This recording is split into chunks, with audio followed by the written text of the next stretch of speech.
Great to be back with you. And I was so excited to get up here and preach, and I felt really good about my message until I saw Trey's magic wand. And now I just feel upstaged, and I'm trying in my head to figure out how that works. And so fuzzy balls on a magic wand just upstaged me, and I'm not feeling very good about that. But anyway, you got to go with what you got, right? It's wonderful to be back with you. Really appreciate this church and our partnership in the gospel. Got a big question for you. We're going to focus on this morning. How is your vision? How is your vision? Well, now that we're kind of past the worst of the pandemic and we can get out and go to restaurants, my wife and I are going to restaurants again. And you go a year, you don't really eat out. You forget some things. And it seems like in the past we would go eat out and have a conversation. But something happened. Now we can either go eat out or we can have a conversation. Because it's so loud at the restaurant, we can't really have a conversation while we're eating out. Apparently, restaurants have gotten louder, right? That's the problem. And my hearing just isn't what it used to be. Something happened. And the same thing's true with my eyesight. I used to really be able to see well, but now I know the joy of progressive lenses. Bifocals, trifocals, whatever. I probably need 4 at this point.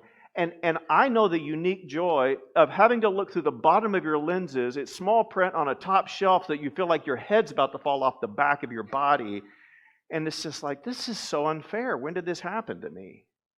But even when our eyes are working well, vision is very tricky. It's just not as reliable as we think. So I want to show you a couple of optical illusions to show it.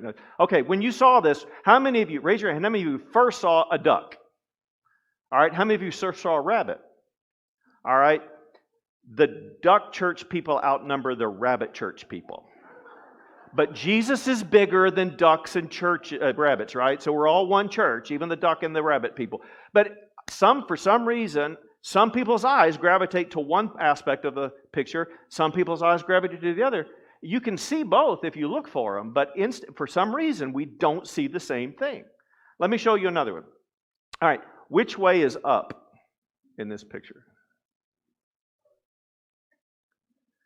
This way, that way, this way, that way, this way. See, it's an optical illusion, and depending on which part of the picture you're focusing on, up changes and down changes. But then you shift your eyes a little bit and you look at another bit, and up and down and sideways changes. That's an illustration to us of how we see the world. Now, my undergraduate degree was in behavioral science with a concentration in psychology, and one of the things I was taught was we see what we are prepared to see. We really don't see things as they are. We see as our eyes have been conditioned to see.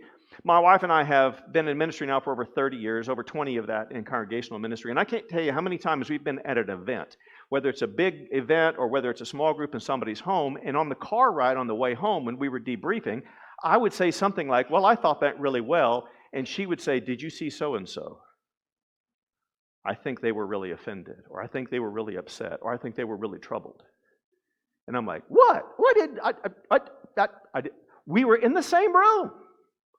We were looking at exactly the same thing, but we didn't see the same thing because her eyes gravitated to different information than my eyes gravitated toward. And in the Gospels, it's the same thing. Jesus is doing the same thing everywhere he goes. Some people see a validation of the presence of God with this powerful man, and some see a demon-driven enemy of the people of God. Some people see the source of truth, and some people see a dangerous liar. And the miracles don't seem to make the difference. People interpret the miracles to fit their preconception of Jesus. We all tend to bend reality to fit our expectations. The technical term for that is confirmation bias. And that's why eyewitness testimony is just not very reliable, because people don't remember what happened, they remember their interpretation of what happened. That's why our politics is so complicated, because we see things skewed to our convictions. And boy, was that not clear this past year. We can look at the same events and see completely different things depending on what community we're in, what our experiences have been, what our values are, the story we've made up in our mind or that we've accepted about the way things are. So it's hard for us to accept. It's very humbling. But the reality is none of us see things as they are. We see things as we are. Our vision is shaped by what we believed before we looked, and the stories we use to explain our world create a range of plausibility that determines our perceptions and determines what we accept as credible or what we discount. We decide what to focus on. Then we decide how to interpret what we focus on, and then we determine how we're going to fit that into the story we already are living in. Our eyes don't tell us what is there, our eyes tell us who we are. The same thing is true in the spiritual realm. Churches see pretty much what they expect to see as they look at the world. And a lot of churches in America are saying, this is a terrible time, it's a dark time, things are just horrible and falling apart. And I want to say, you're looking in the wrong direction. This is an amazing time to be alive and love Jesus. But you see, it takes more than facts to change our vision. It takes an act of God seen through eyes of faith instead of through fear. So again, church, how is your vision? How well do you see what God is doing in the world today? How well can you see what God's calling you to do with Him? This is a faith question that gets at our expectations. Because if we can't see what God is doing today, we have lost the plot. And if we've lost the plot, we don't know how to play our roles. Jesus talked about this in a lot of different ways. One way He talked about this from Luke 11, He said, if your eye is a lamp of the body, and when your eyes are healthy, your whole body will be full of light. If you have good eyes and you can see reality, your whole body's full of light. He goes on to say, but if your eyes are full of darkness, how deep is that darkness, right? So there's a reason that vision is a major theme all over Scripture. There's a reason why there's so many visual metaphors about the work of God, light and darkness, and being able to see. And God has been appearing and giving visions to people for a long time. It started with Abraham, really, in chapter 12, where God calls Abraham to leave his home, to leave his culture, to leave his people, to leave everything that he's known, and to go away from his tribe where he's vulnerable, where he is insecure, and to move to the land that we now call Palestine. And He gave him a vision that it would be his descendants that would be the key family that God would use to bless all the nations of the world. A global vision that starts with one man who's called to relocate. Now, today we have a record of what that community of people that grew from Abraham learned about God through all of those years, all that vision work that God was doing. But we still struggle to make sense of our part of the story today because we so easily lose the vision. A lot of us are like that blind man in Mark chapter 8 who had to be touched twice in order to see. You remember the blind man? Jesus came up to him.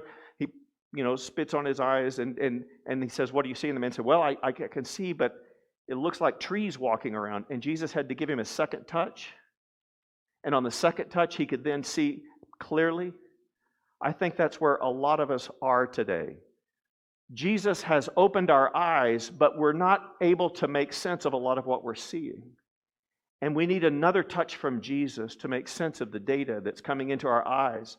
And I think there are a lot of people in churches who have working eyes, but still can't see a vision of what God's doing in the world, and we need another touch of Jesus to clarify our vision so we can understand. That certainly happened on the day of Pentecost in Acts chapter 2. It was a confusing day. Fire comes down, tongues of fire. I'm not really sure what that looked like. People speaking in foreign languages that they had never studied, talking about Jesus. Everybody is hearing this good news in their own language. And what they are saying makes no sense. They are saying that a recently executed religious extremist who claimed to be the king of Israel has come back from the dead. Now that just sounds crazy. Maybe they're just drunk. Let's just go with that story. They're just drunk. They're not making sense because they're just drunk. It's not really plausible, but we got to come up with a story. But you see, God had not spoken to His people. God had not worked among His people this way in over 400 years, and Israel had lost the plot. They couldn't see what God was doing, and they were afraid. They were afraid to dream that God might ever work in the world again today like He did among their ancestors, even though they claimed to believe that one day He would. They were afraid to get their expectations up. And Peter got up and explained what was going on. He helped them get glasses to correct their vision. Let me tell you what's really going on here. And he told the story of Jesus and explained about Jesus. And when he was done, 3,000 people were baptized that day. And it really launched the Christian movement. In Acts chapter 2, what we see is that God's work can be hard to recognize without vision correction. And in order to give that vision correction, Peter referred to an obscure passage in a forgotten minor prophet named Joel. 8 centuries earlier, Joel told Israel that God would use the Assyrian army to destroy his nation. And Israel had lost sight of who God was. They had lost the plot of what God was doing in the world. But Joel predicted that one day, long beyond that time, God would restore Israel. And in Joel chapter 2, verses 28 and 29, he wrote this, "And afterwards I will pour out my Spirit on all people. Your sons and daughters will prophesy. Your old men will dream dreams. Your young men will see visions. Even on my servants, both men and women, I will pour out my Spirit in those days." And Peter quotes that passage on the day of Pentecost there in Acts 2. And he says Jesus' resurrection was the critical moment in history. And God was on the move in a new way that was going to transform all of the world. And that may have been 2,000 years ago, but I'm telling you, God is still on the move today. God is still doing dramatic things today. And God is still creating Pentecosts all of the time. Now, at a missions conference shortly before the pandemic, I heard Leith Anderson get up and speak to a bunch of us from missions agencies and say, if you count globally, on average, 3,000 people give their life to Jesus every hour of every day around the planet. That means that every hour of every day, we have another Pentecost, just not all at one place. So let me give you some bigger statistics. In 1900, just a little over 100 years ago, 80% of people who claimed that Jesus was Lord lived in either Europe or North America. 80%. By 2000, just 21 years ago, only 37% of people who claimed Jesus is Lord lived in Europe or North America. Now, some of that has to do with the decline of faith in the Western world, but the vast majority of that is because of the explosion of Christian faith in the global world. God is moving as never before outside of the Western world. In the United States, the white middle-class church, that's the dominant white middle-class church, is plateaued. It's declining in some places. But among people of color in the United States and globally and among immigrants in the United States, the gospel is on the rise. But the expansion of the gospel is happening south of the equator and way out in the eastern part of the world. And in the western part of the world that we've thought of as kind of home turf for Christianity, we're being pruned. And the farmer's coming into the vineyard, and he's cutting off pieces of the vine, and it hurts. And when you're being cut, you can't tell, am I being cut off or being cut back? I'm telling you, God is not cutting us off, but He's pruning us back so we can be more fruitful, because we're carrying a lot of dead weight that's sucking up a lot of sap and not producing any fruit. But we have a very important role to play in God's vineyard. Now, why has all of this happened? Why has the kingdom exploded around the world, and why has it kind of plateaued among the white Western population that used to be the dominant population? Well, primarily the global expansion of the kingdom is explained by two things. Churches like this one have given sacrificially to send the gospel everywhere in the world. You have a huge mission vision for a church of your kind. You have a huge mission vision. It's part of your heartbeat. Thank you. But the bigger reason, the more significant reason why the gospel has exploded all over the world, even when it's been stagnant in our country, is because God is still on the move today. God is not in retirement. God did not take some time off. God is not even old. He's not tired. He's endlessly young and powerful and active, and God is still calling us into His mission both locally and globally. And while the majority world outside the West has 70% of the world's Christians, 70%, they only have 17% of the church's money.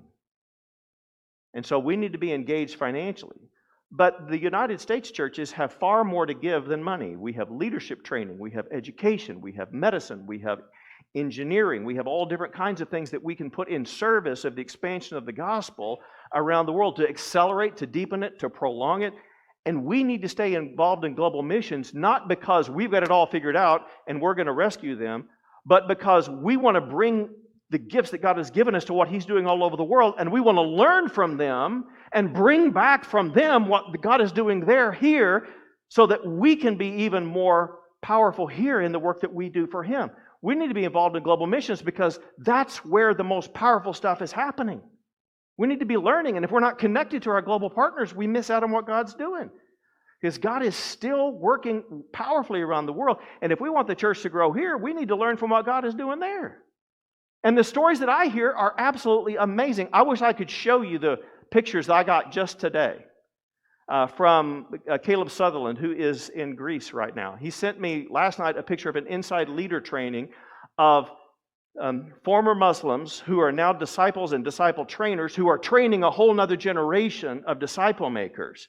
But I can't show you that picture because I haven't had the opportunity to pixelate the faces. This morning I got pictures of baptisms in the Mediterranean Sea of what God is doing there.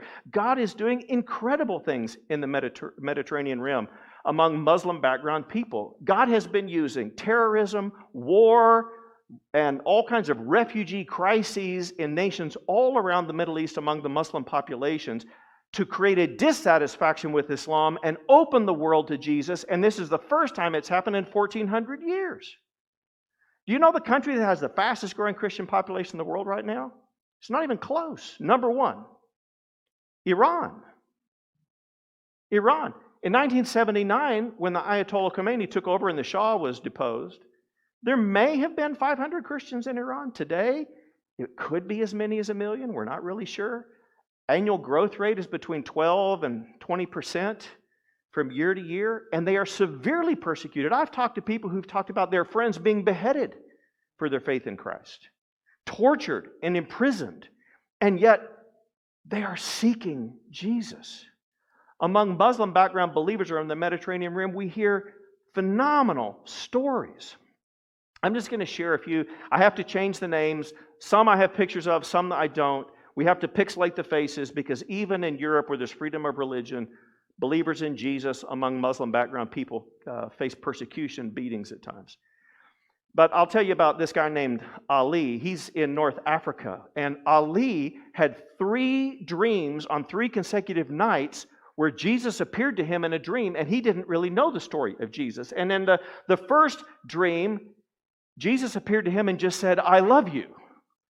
And he was like, you know, Jesus, Isa, as they call him, is an important prophet in the Quran, but to appear and say, "I love you," that was really destabilizing. The next dream, the next night, Jesus shows him the holes in his hands, his feet, and in his side, and he says to Ali, "Eat my body and drink my blood."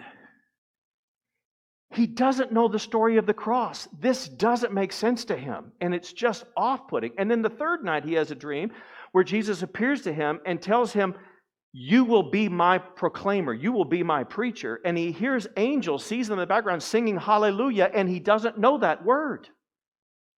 3 nights in a row. So he goes online and he tries to find somebody locally who can tell him about Jesus, which is a dangerous thing to do in his country. And he finds an organization that is operating there, kind of cloak and dagger, and he sets up a meeting, almost like meeting up with a spy, because the government is looking for these kinds of meetings. And he meets this missionary there who hears the story, gives him a Bible, and says, "Read the book of Matthew, and when you're done, call me and we'll talk." He calls him the next day, and he said, "I read the book Matthew, and at the end, Jesus said I need to be baptized, so I want to be baptized. Can you baptize me tomorrow?" So he baptizes him in the Mediterranean Sea the next hour, but then when he goes back to work, his boss asks, "Why were you not here?" He said, "Oh, I became a Christian. I was baptized, and he got fired. And then he was having a Bible study in a coffee shop, and he got beat up and stabbed by members of the Muslim Brotherhood. And I could go on and tell you about how he testified about Jesus in a law court, but let's move on. I want to tell you about, I'll call her Miriam. I have to change these names. Miriam was in another North African country. Her father had abandoned their family, which was a source of tremendous shame for her and her family. And she grew up in a single mom home, and she just had this longing for something that was missing emotionally in her world.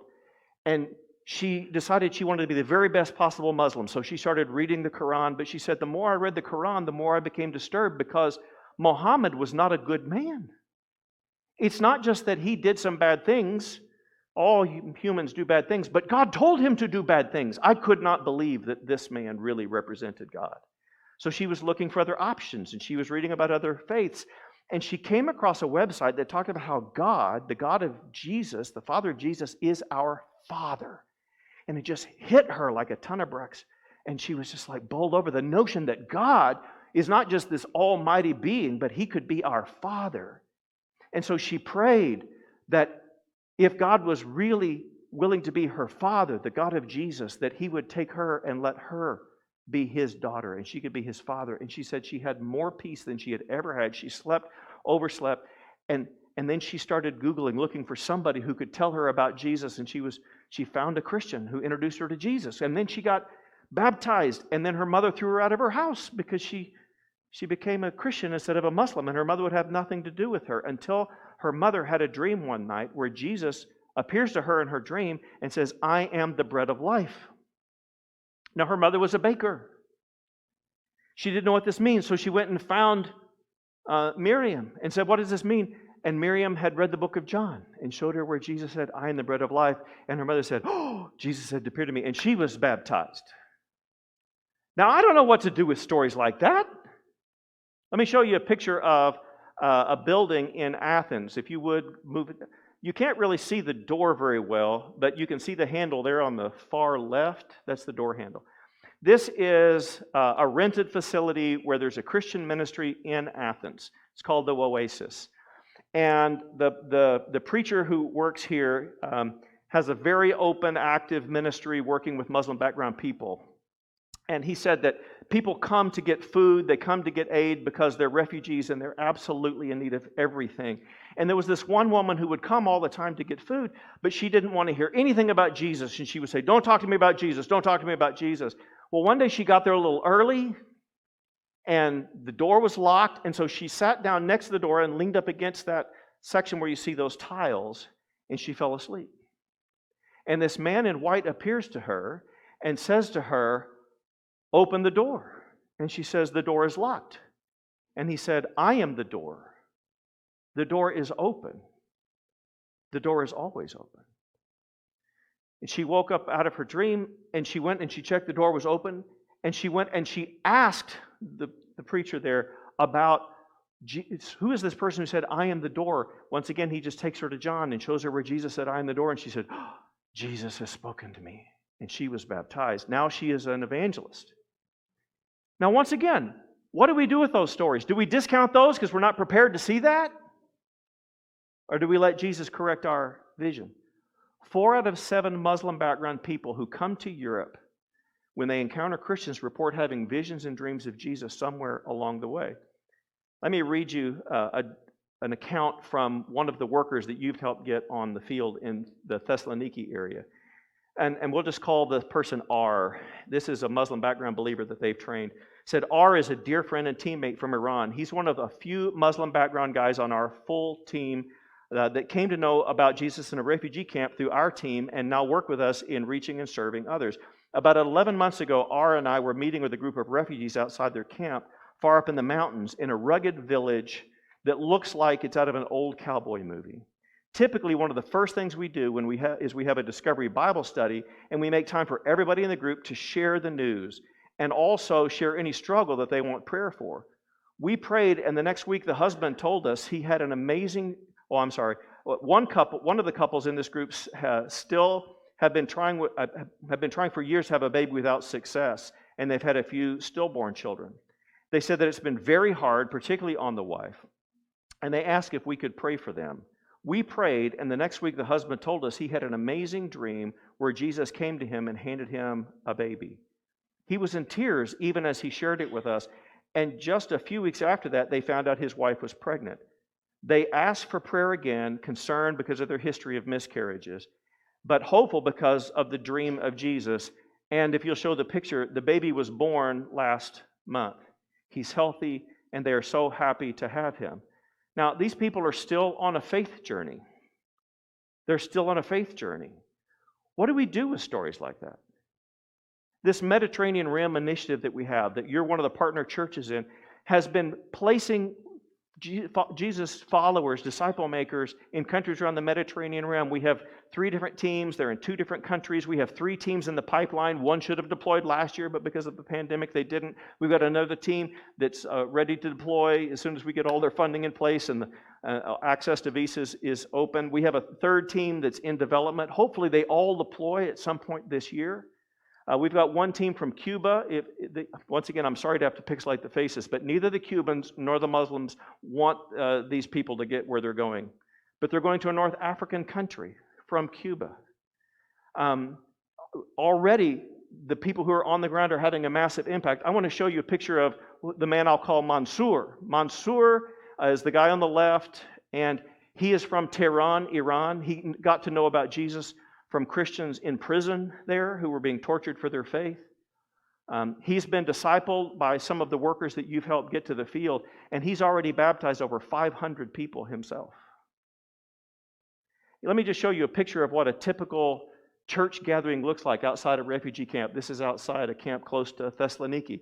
And we just have a group of people sitting around, meeting outside the camp, where they spent about 3 hours talking about Romans chapter 8. And at the end, they began to dream about how they could take the gospel back to Syria, their home country. That fellow I showed you who did the baptisms that we're calling Mansour, who's baptized over 500 people, there are people who have taken the gospel to 9 other European countries who have been brought to Christ in Greece because of the Mediterranean Rim initiative. Let me show you one other picture. We'll call these people Khalif and Leah. They actually live in the Dallas area. They are Christian disciple makers from Iran. Again, they were arrested, they were imprisoned, and they were eventually deported from the country. They spent some time in Turkey because they were actively promoting Jesus in their country. They were one of those very few people who got an American passport or an American visa. Not American passport, an American visa. And they won the refugee lottery, and they came to the United States, and they ended up in Dallas, and they walked into the Preston Crest Church of Christ one day, and they said, "Do you have any audio and visual recording equipment that we could use to record training materials for underground church leaders in Iran?" And so the Preston Crest Church introduced them to us. They're now in our training program, and they're going to hopefully, probably a year or two because of legal and visa issues and all of that, but they're probably going to be moving to a country adjacent to Iran because they can't go back in Iran ever again legally. These kinds of stories happen all the time. And I know these stories stretch us. And I'm not telling you to expect Jesus to show up in your dreams tonight, though he might. But that hasn't happened to me. I haven't had that experience. And God doesn't always work exactly the same everywhere all of the time. But what we see is that in places where people have no churches and they have no Bibles, God still finds ways to get people's attention. But in every single story that we've heard, God leads people to Christians with Bibles who can disciple them and teach them the way of Jesus. The dream doesn't get the job done. The dream just gets the vision moving, so they start looking for people who can disciple them. And in every single story, God uses people to disciple people. That's why we need to send not just Bibles, but people. Now, if you have a Bible and you don't read it, don't expect God to talk to you in a dream, okay? But here's the point. If God could give dreams and visions to Muslims who've never known Him while they're asleep, can't He give us big dreams and visions while we're awake? If we know Him? I'm not asking you to dream at night. I'm asking you to do some daydreaming. I'm asking you to open your eyes and your minds, to dream bigger, to see more, to not limit God to what you can imagine Him doing. Because God is bigger than we imagine, and He's not waiting on us to make plans for Him.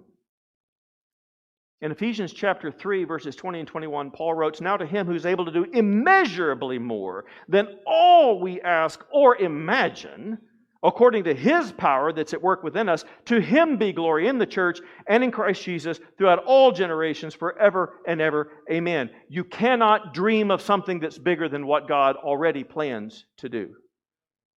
And as one mission leader said at a meeting that I was in, again, right before the pandemic, he said, if your agency can handle your mission alone, then your vision is too small and your strategy is too cowardly.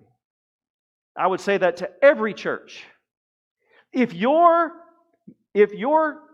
church can handle your mission alone, your vision's too small and your strategy is too cowardly.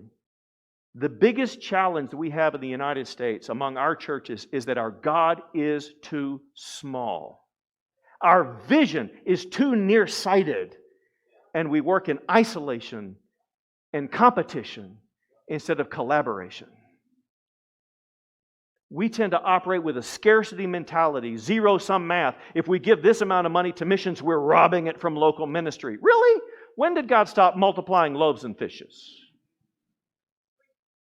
You think that people who catch a vision of what God's doing in the world might not go another year without a new pickup in order to make something happen in the world that they feel called to do? Did you know that God has ways of generating all kinds of resources that we never imagined? If we'll cast a big enough vision, that it'll excite our people and they'll see how they can be part of the transformation of the world. We all need to be asking, what's our role in the move of God? God is on the move in dramatic ways. What's our role? Well, let me just tell you about the amazing opportunity you have here in Arlington. Did you know that 1 out of 5 people in Arlington was not born in this country? 20% of the citizens of Arlington were not born in this country. At the University of Texas, Arlington, they have over 4,500 international students, many from countries with no meaningful Christian presence. India, Bangladesh, Nepal, Indonesia, Kuwait, Malaysia. I could go on and on and on. The ministry of the Tri-C is phenomenal. But did you know you can get involved in that and you can meet those students? Did you know most of those international students and most of those 1 out of 5 people not born in this country who live in Arlington have never been in the home of somebody like you? They've never been invited to the home of a Christian family. And it's just so easy to just meet people and love on people and listen to their stories. And if you see the opportunity, you can find ways to move forward by engaging people from all over the world who've come here. And all of those people have relationships back in their home country. And what happens here gets told back there. And they have great influence because of their education and the money. The typical immigrant in the United States is supporting financially 15 people in their home country through remittances. And with that money flow comes influence and power. You can disciple the world from Arlington. But it starts with a vision. Seeing what's there that we're just not paying attention to, reaching out and loving people. You can impact the globe and you can by sending people, but you can also impact the globe by going where you already are with different eyes. So I want you to understand you're part of something so much bigger than the Woodland West Church of Christ. That's a great church, wonderful, loving church. You play a critical role, but what you're involved in is so much bigger. This is God's story. He's still the Lord of the harvest. He's still asking us to follow Him, not direct Him. He's calling us to join what He's doing, and He's asking us to bring our gifts to His party. We need to catch God's vision. We need to be unafraid to daydream. And I hope that some of you will come with us to Greece and get involved in some hands-on ministry, but you don't have to make that trip to begin doing the same thing right here. But the story of the Woodland West Church of Christ is so huge. We can't just talk about Arlington. It's a global story that only God can fully see. But as big as it is, it can be bigger if we allow God to open our eyes, expand our imagination, open our hearts, and engage deeper. There are thousands of people on continents all around the world who know Jesus today and will be with Him throughout eternity because you sent the gospel. And you will never meet most of those people in this life. A few years ago, I was in Brazil. This was 2005, so it was 16 years ago. And I was the preacher for the Central Church in Amarillo, and we'd been supporting this church in Brazil for a long time. And I went there, and I was the guest preacher. And afterwards, this couple came up, Fabio and Simone, and they look exactly like what you would think a Fabio and Simone would look like. You know, really stylish, young, energetic people who stood way too close to me, touched me way more than I felt comfortable with. Simone would stroke my arm, and Fabio grabbed me by the lapels. And as he spit in my face, he said, thank you for sending us Jesus.